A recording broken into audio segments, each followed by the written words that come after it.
5 Mysteries from Alabama. 1. The disappearance of Sherry Lynn Marler 1984. On the morning of June 6, 1984, 12-year-old Sherry Lynn Marler began what was supposed to be a routine day in Greenville, Alabama. She was a farm girl, used to the rhythms of rural life, and that morning, she left her family's property to run errands with her stepfather, Raymond Stringfellow. After a stop at the First National Bank in downtown Greenville, Sherry asked her stepfather if she could go across the street to a gas station to buy a soda. It was broad daylight, around 9:30 a.m. Raymond agreed, figuring it would be a matter of minutes. But those few moments turned into a haunting lifetime of uncertainty, as Sherry Lynn Marler was never seen again. Investigators were quickly called in when Sherry didn't return within a reasonable time. Law enforcement combed through the town, and volunteers from the local community joined the search, but there was no trace of Sherry anywhere. Strangely, despite Greenville being a small town, with many businesses and people out on the streets that morning, no one recalled seeing her after she left the bank. Several unusual factors surround the case. First, Sherry's stepfather, Raymond, became a subject of suspicion early on. It was noted that he had a reputation for having a temper and was not well liked by some members of the community. However, there was no direct evidence linking him to the disappearance. In fact, the search for Sherry quickly expanded beyond the family, with no substantial leads. In the weeks following her disappearance, something even more bizarre happened. There were multiple sightings of a girl matching Sherry's description in the company of an unknown man across the southern United States. Witnesses in places like Georgia, Louisiana, and Mississippi claimed to have seen a girl with Sherry's distinctive features, often looking disheveled and distressed. Some reports described her being with a man in his 30s or 40s, but each sighting was fleeting, and law enforcement was never able to catch up.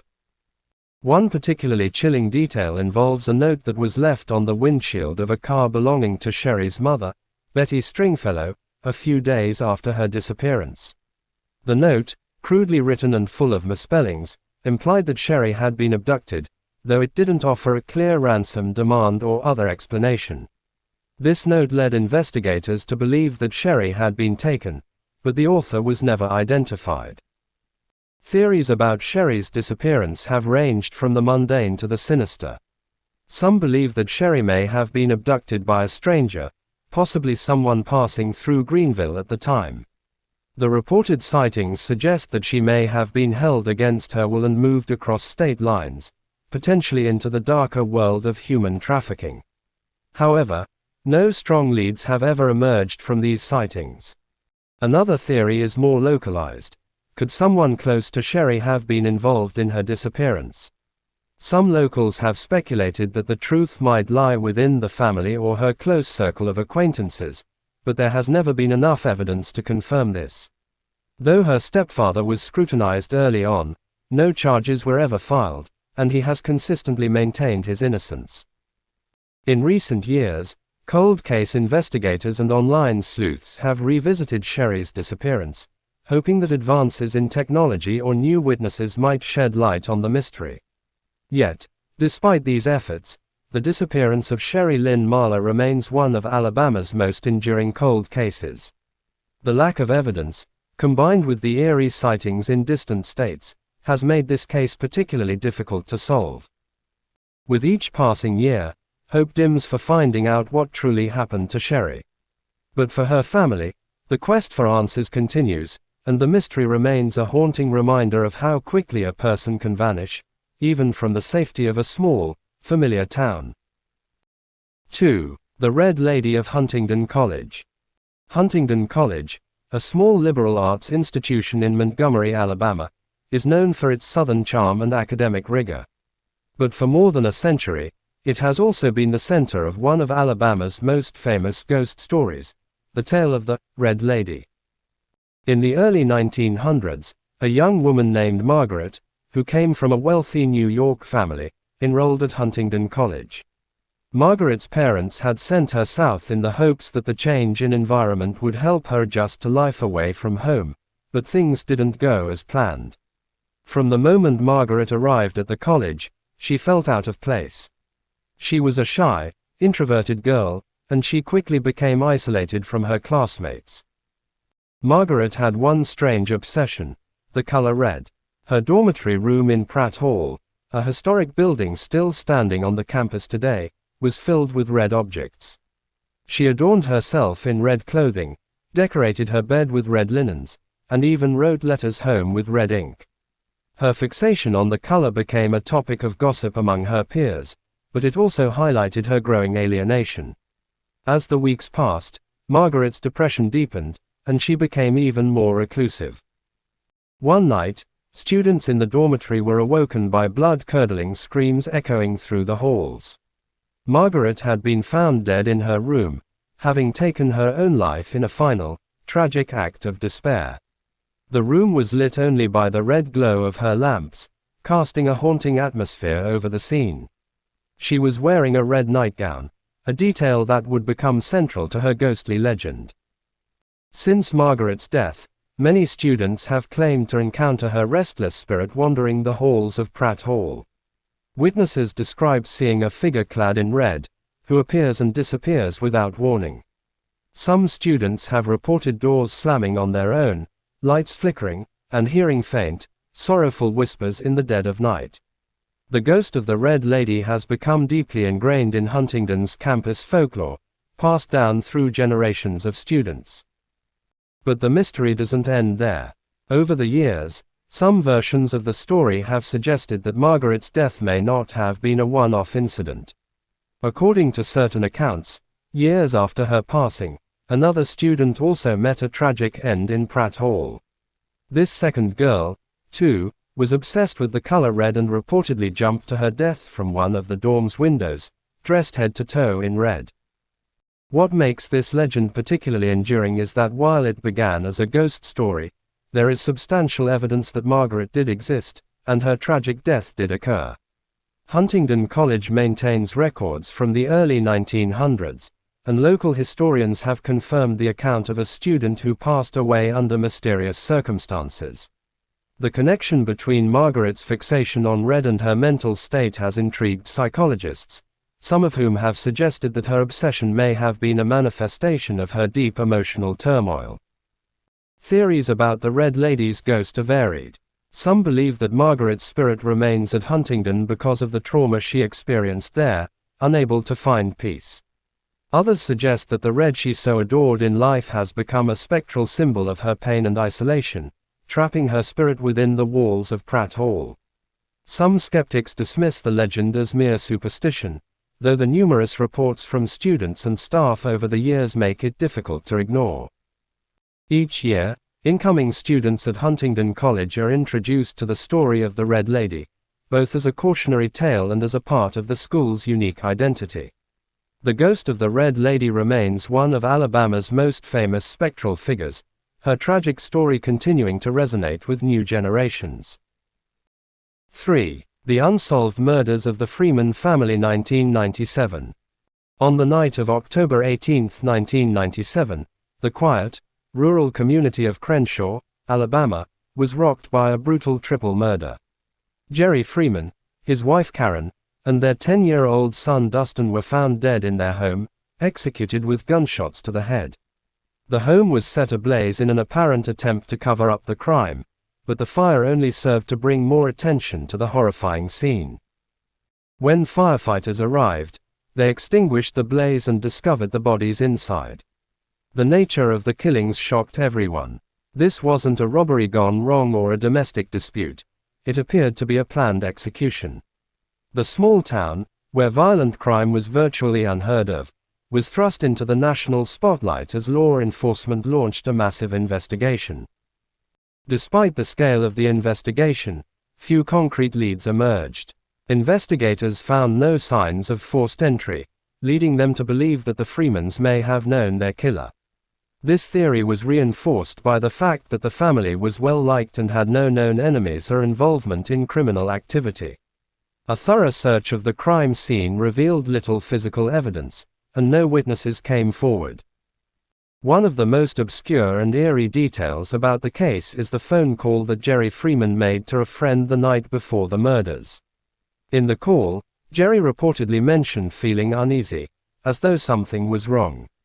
However, he didn't elaborate, and the call ended without further incident. Some believe that Jerry may have had a premonition or sensed impending danger, but it's unclear if this detail is connected to the murders or simply an eerie coincidence. Theories about the Freeman family murders range widely, from revenge to drug-related motives, though no solid evidence has emerged to support any one theory. Some locals believe that the crime may have been related to a larger criminal operation, with the Freemans becoming collateral damage in a dispute that had nothing to do with them directly. However, there is little proof to support this theory. Others speculate that the killer or killers may have been someone close to the family, perhaps someone who harbored a grudge or had personal knowledge of their routines and home layout.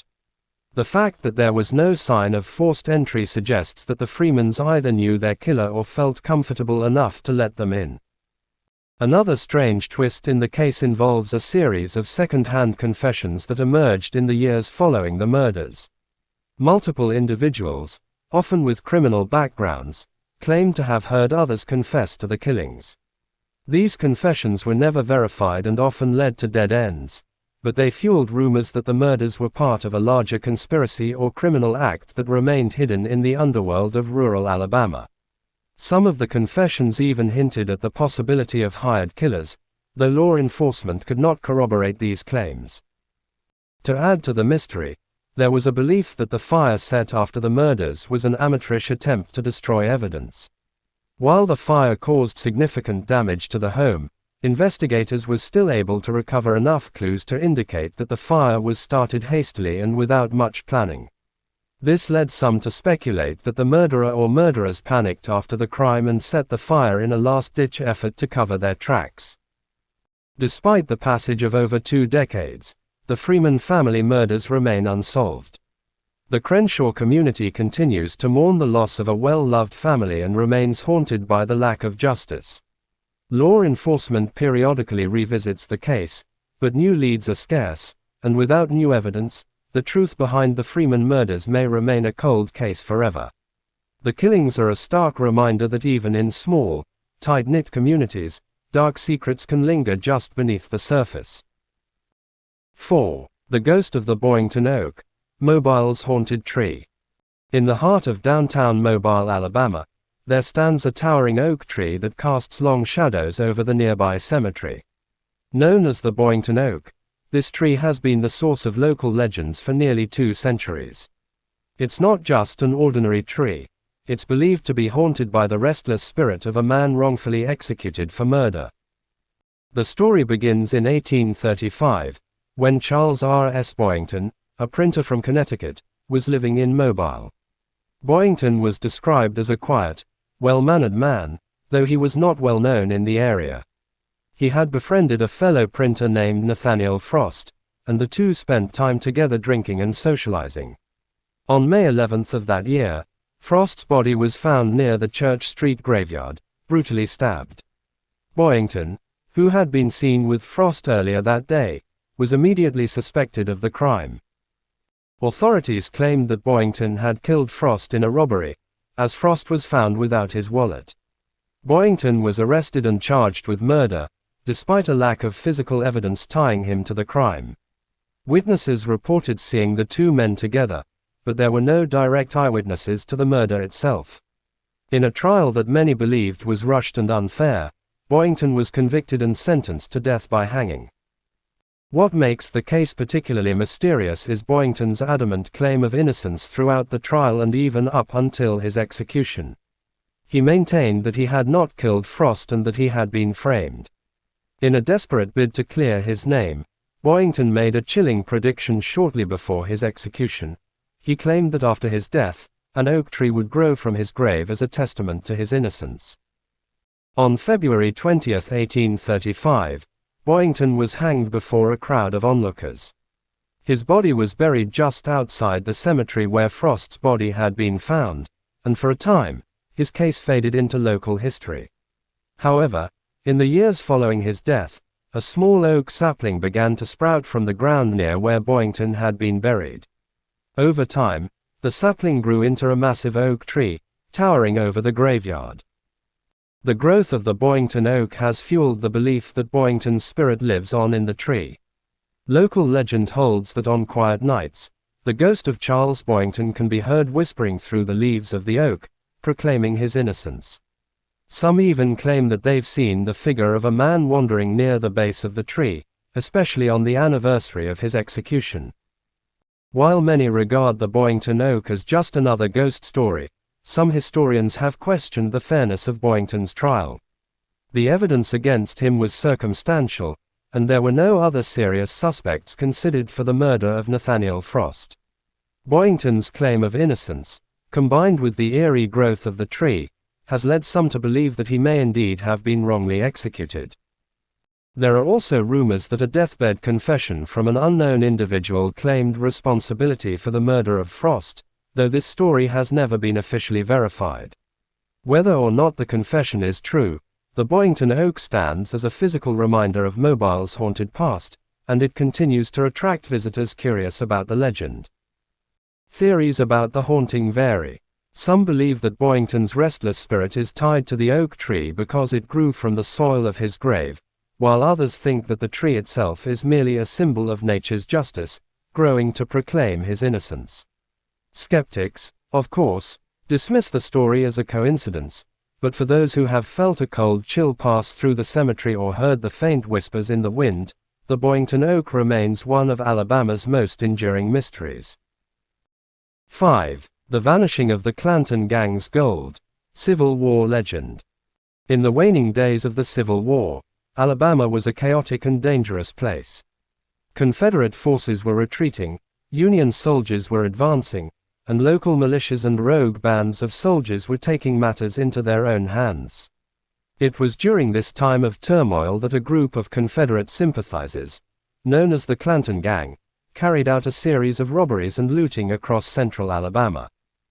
Led by a man named Jake Clanton, the gang became notorious for ambushing Union supply trains and raiding local towns. By the war's end, they had amassed a small fortune in gold, silver, and valuable goods. However, as the Confederacy crumbled, the gang's future became uncertain. Rather than risk capture by Union forces, Clanton decided to hide the gang's treasure. According to legend, Clanton and a few trusted members of his gang buried the gold somewhere in the Alabama wilderness, near the small town of Clanton, which was later named after Jake's family. The exact location of the treasure was known only to Clanton and his inner circle. Shortly after burying the loot, Clanton was captured by Union soldiers and executed for his crimes. His men either scattered or were killed in the following weeks, taking the secret of the gold's location to the graves. The treasure, rumored to be worth millions in today's money, has never been found. Over the years, treasure hunters have scoured the countryside around Clanton, digging in fields, searching caves, and exploring old homesteads, but no one has ever unearthed the gold. Some believe that the treasure may still be out there, hidden beneath the soil or buried in an unmarked grave.